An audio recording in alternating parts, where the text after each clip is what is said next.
Okay, so for the review packet, we are going to go through this. It says for number 1, in triangle RST, the measure of R is 15 degrees and S is 50 degrees. What is the measure in degrees of angle T? So if they don't give you a picture, you need to draw a picture, because when in doubt, draw it out. So if I just draw a triangle, it doesn't matter what it looks like. I'm just gonna say this is R, this is S, and this is T. Boop. I'm gonna put in my angles. So I know R is 15 degrees.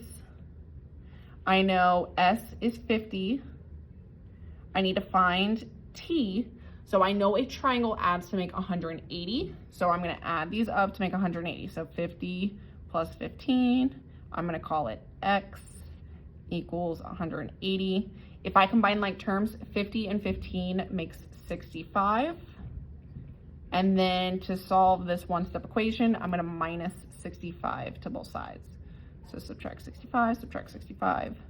So 180 minus 65 is 115 degrees. For number 2, it's the same concept. It says in the diagram below, triangle ABC, AB is congruent to AC. So this is key. I need to add this to my picture. A to B is congruent to A to C. So it's an isosceles triangle. I know the measure of angle A is 3x and angle B is x plus 20.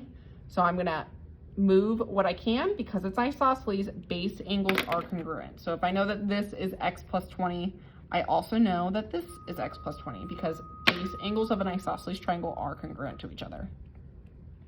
So same idea, I'm gonna add to make 180. So I could do x plus 20 plus x plus 20 plus 3x equals 180. And now I can combine like terms. So x plus 3x is 5x. And if I combine 20 and 20, because they're just numbers, that's 40. So I have a two-step equation. I can minus 40 to both sides and then divide by 5.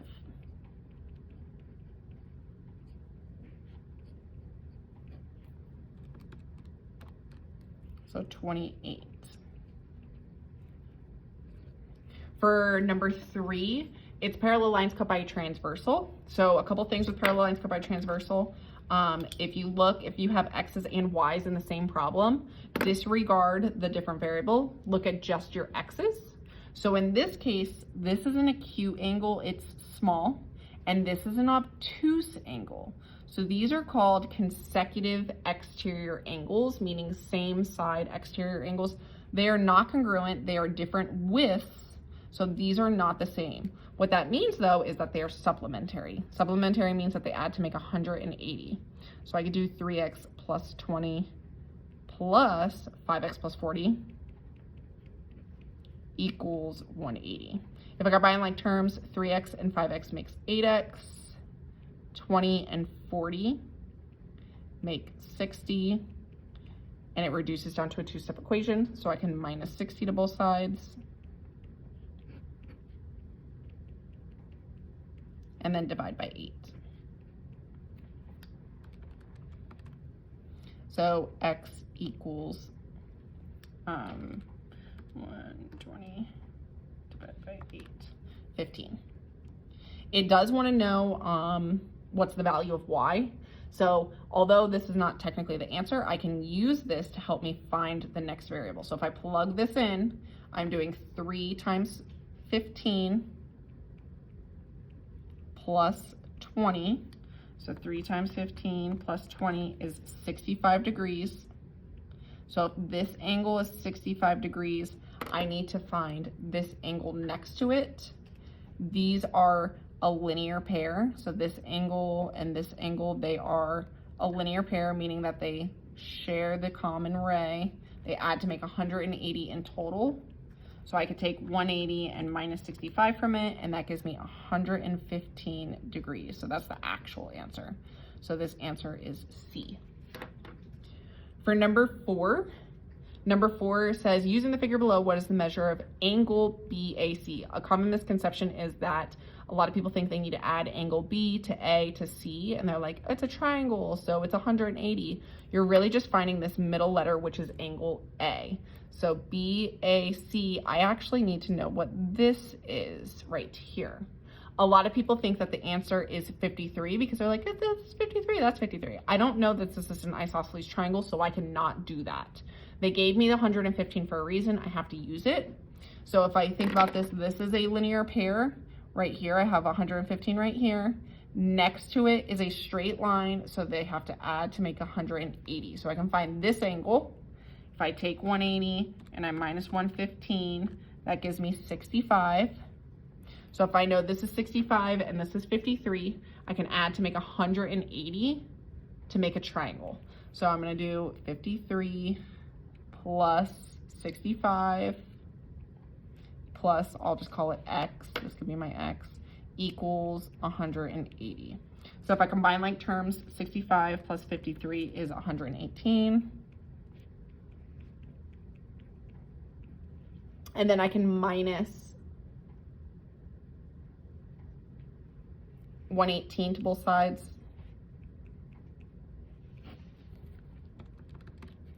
Which gives me X equals 62.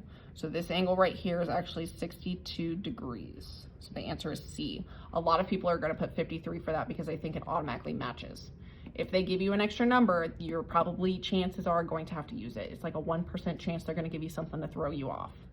Okay, so number 5 says 2 parallel lines M and N are created by cut by a transversal as shown in the figure below. So I have this.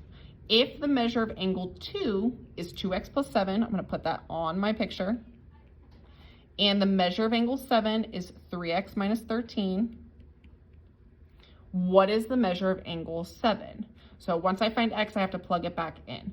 Parallel lines cut by a transversal, this is an acute angle, this is also an acute angle. So these angles are alternate exterior, they are equal to each other. So I'm gonna make them equal to each other. So I'm gonna say 3x minus 13 equals 2x plus 7.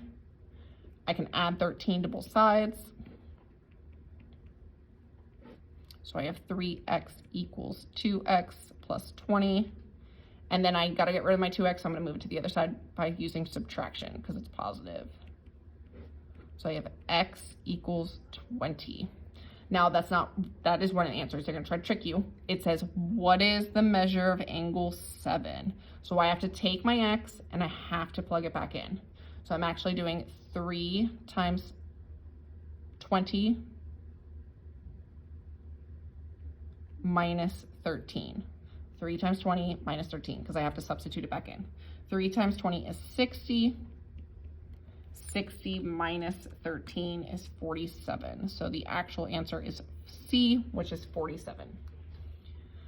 For number 6, it says an engineer designed a steel beam shown below. The horizontal parts of the top and bottom are parallel. To build cross pieces, and since they're telling you it's parallel, that's important because you're talking about parallel lines cut by a transversal. So these kinds of problems right here and right here. To build the cross pieces, the engineer needs to know the measure of the angles shown. The measure of angle 1 is 110 degrees, so I'm gonna put that in my picture, 110. I know measure of angle 2 is 105. What are the measures of 3 and 4? So if you think about this, this is technically 2 parallel lines. One has across a transversal going this way. So if this is 110 degrees, then this is 110 degrees. So this piece is congruent to this piece. And then this last line over here also crisscrosses. So I'm gonna put it like this. If this is 105, this is also 105 because alternate interior angles are congruent. So angle 3 is 105 and angle 4 is 110.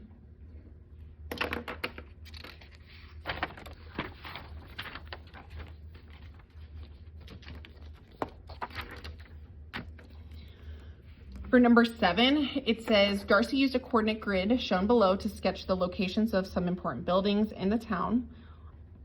Each block represents 1 square mile. If Darcy could travel in a straight line from her house to school, how many miles would she travel?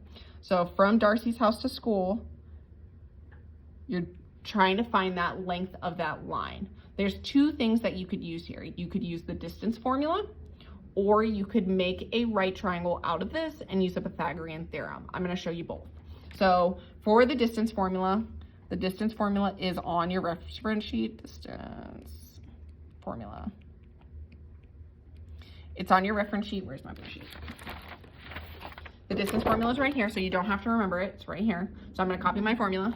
So, which is the square root of x sub 2 minus x sub 1 squared plus y sub 2 minus y sub 1.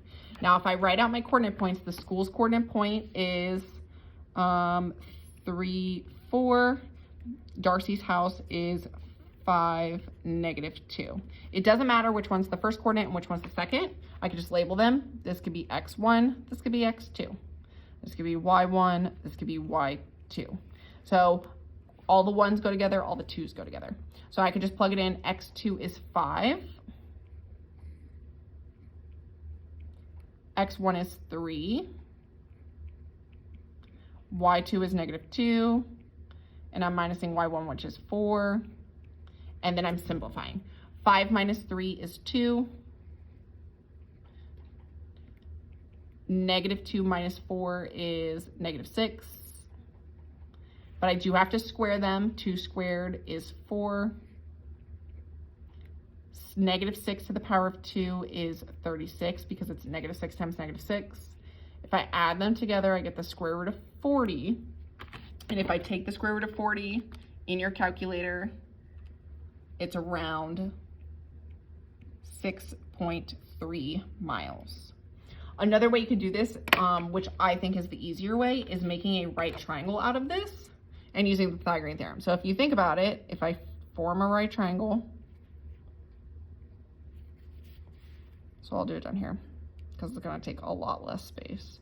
The bottom of the triangle is a length of 2. The height of the triangle is 1, 2, 3, 4, 5, 6. And then I can find C by using a squared plus b squared equals c squared. So I can do 2 to the power of 2 plus 6 to the power of 2 equals c to the power of 2. So 4 plus 36 equals c squared, which is 40. And then same thing, if I take the square root of 40, I'm still gonna get 6.3 as my answer. So I think this way is a lot shorter. The only problem is this formula is not given on your reference sheet. You have to know the Pythagorean theorem off the top of your head. The next thing is the same idea. It says triangle LMN has vertices shown below on the coordinate grid. What is the length of LM? So from L to M, I'm trying to find this distance. So I could do the same thing. I could just make a right triangle out of it. So let's make a right triangle because that's shorter. That's a better idea. So if I just go up and over, this is my right triangle I'm using. I'm gonna like flip it so it looks normal. The base, the bottom, 1, 2, 3, 4, 5 is 5 blocks. The height is 1, 2, 3, 4, 5, 6, 7 blocks. And I'm doing 5 squared plus 7 squared equals c squared. So 25 plus 49 equals c squared. 25 plus 49 is 74. And then in your calculator, if you shift square root, you get around 8.6. And none of these answers look like that. So if you just take your calculator and you change these into decimals, you can match your answer. So 7 is obviously 7. I'm going to take the square root of 61. So you press shift square root. So this is around 7.8. That's not my answer. That doesn't work.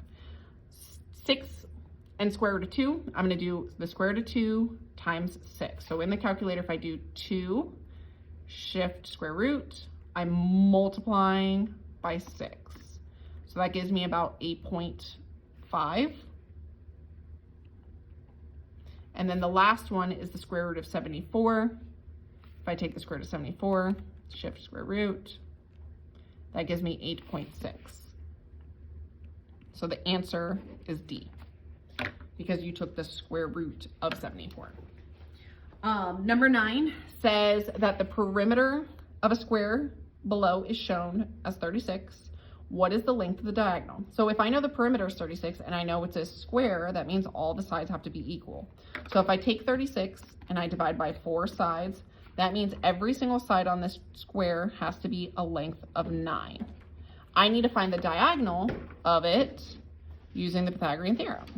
So if this is 9 and this is 9, I have to find C.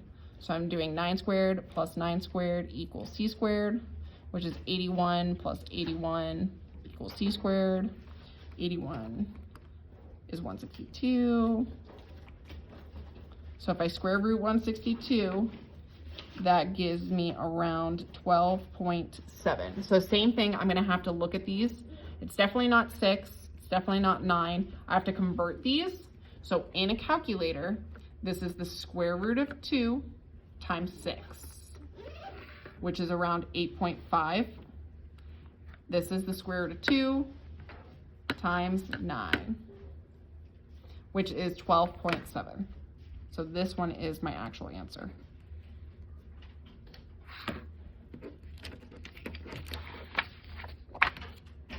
Okay, next problem says that these two lines are parallel, so I have a parallel cut by a transversal problem again. What's the value of y? So I have x's and I have y's. So once again, I'm gonna find x and I'm gonna let x help me find y. So I'm going to set these equal to each other. These are called corresponding angles.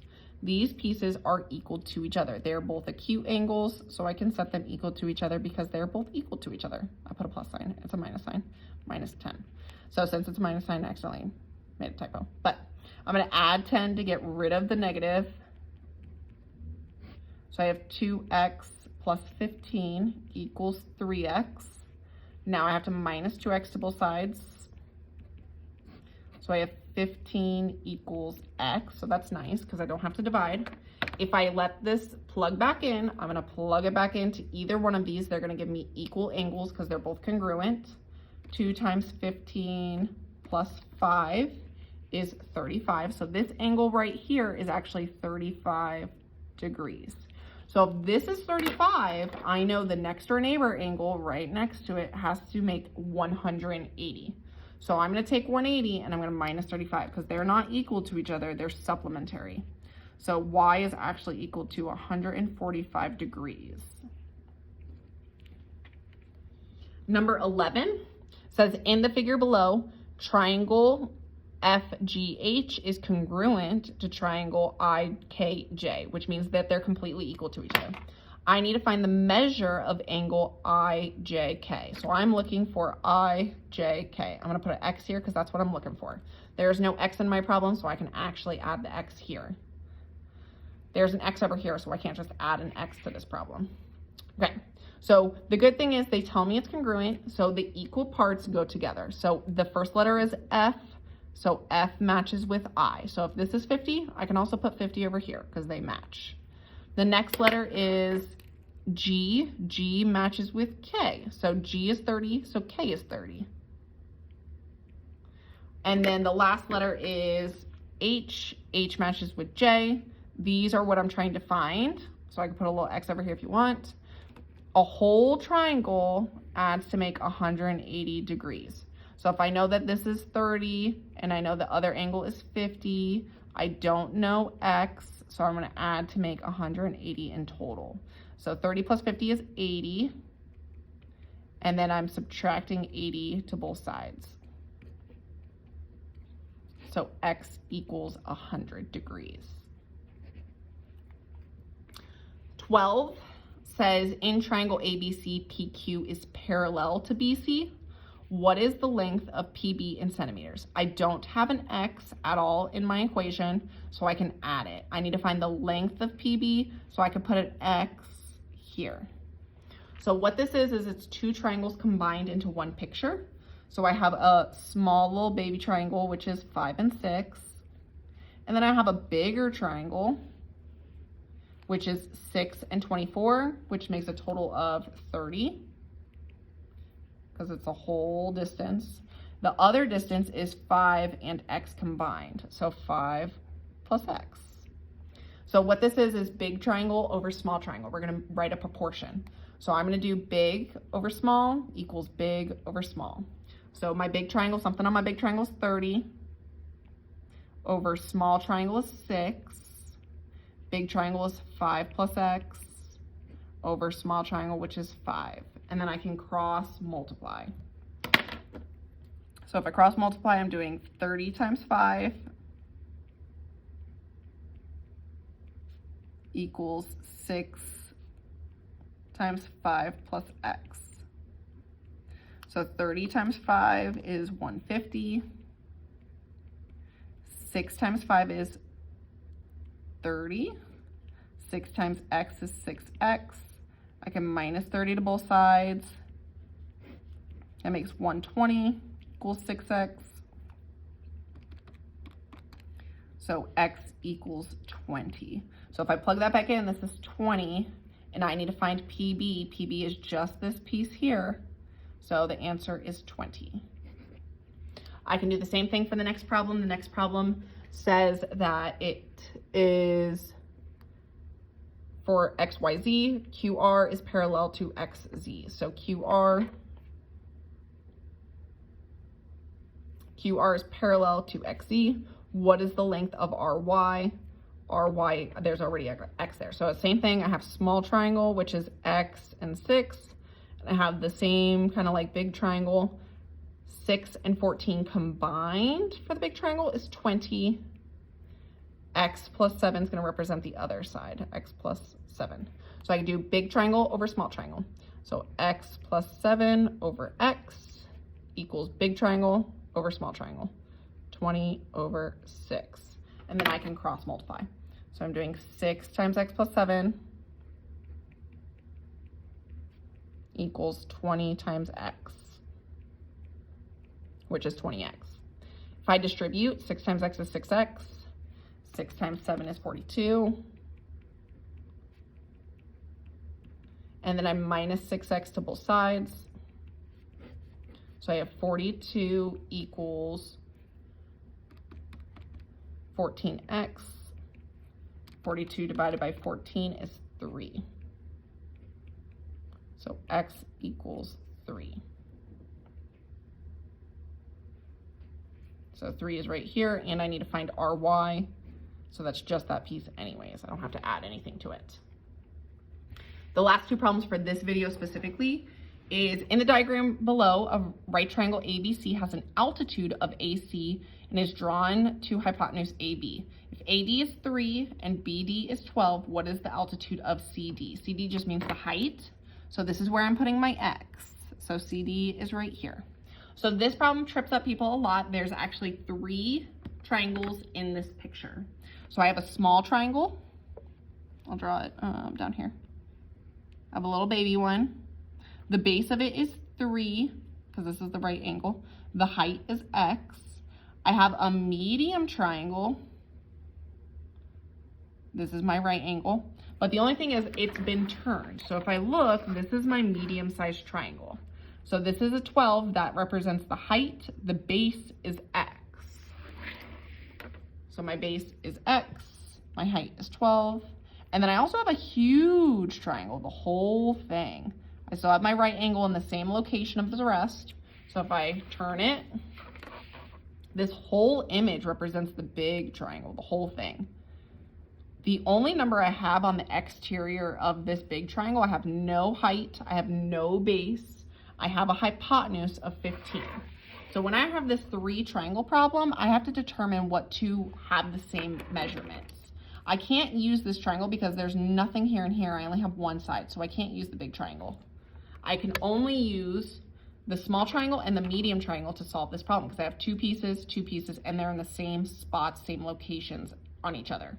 So I'm going to do big triangle, which is 12, over small triangle, which is X, equals big triangle, which is X, over small triangle, which is 3. And then I'm going to cross multiply. 3 times 12 and X times X. So 3 times 12 is 36. X times X, a lot of people put 2X here. It's X to the power of 2, so it's X squared. So now I shift square root. So X is 6. I'm going to do the same thing for 15, which is going to be the last problem for this part of the video. It says CD is the altitude to the hypotenuse of ABC. What is AC? So AC is over here now. Same thing. I have 3 triangles in this picture. I have the small triangle, I have a 4, and I have a hypotenuse of X. So 4 and X. So I'm definitely going to use the smallest triangle because I have 2 pieces on this triangle. The medium triangle, if I cover this up and I'm going to straighten it out, here's my medium triangle. I have the height of the medium triangle, it's just fallen over. So if I straighten it up, this is the height. I don't have the base, I don't have the hypotenuse. So this triangle I'm not actually going to use, but I'm still going to draw it for you because I only have 1 piece of information. So I can't use him at all. So I'm going to cross him out. The biggest triangle, the whole picture, the whole thing, if I look at it, I have the base, it's just fallen over, and I have the hypotenuse. This side represents the height of the triangle. So if I turn my paper, you can see this is the base, this is the height, this is the hypotenuse, because here's my 90-degree angle. So the base is actually X. The hypotenuse is this whole distance, which is 9 plus 4, which is 13. And then if you look, I still have the hypotenuse, which is the same. I have the base, which is the same. So I'm going to do big triangle. I'm going to pick something on the big, 13 over the matching small, which is X. Big triangle, which is X, over small triangle, which is 4, and I'm going to cross multiply. So 4 times 13 is 52. X times X is X squared. So I shift and square root, which is around 7.2. And if you look, you're like, what the heck? This is 7.5. This is 7.5. That's not the answer, okay? But you can figure out what this actually is. So in the calculator, the square root of 2, and you're multiplying by 5. So this is around 7.1. Then I have the square root of 13 times 2, which is 7.2. So this is my actual answer, C.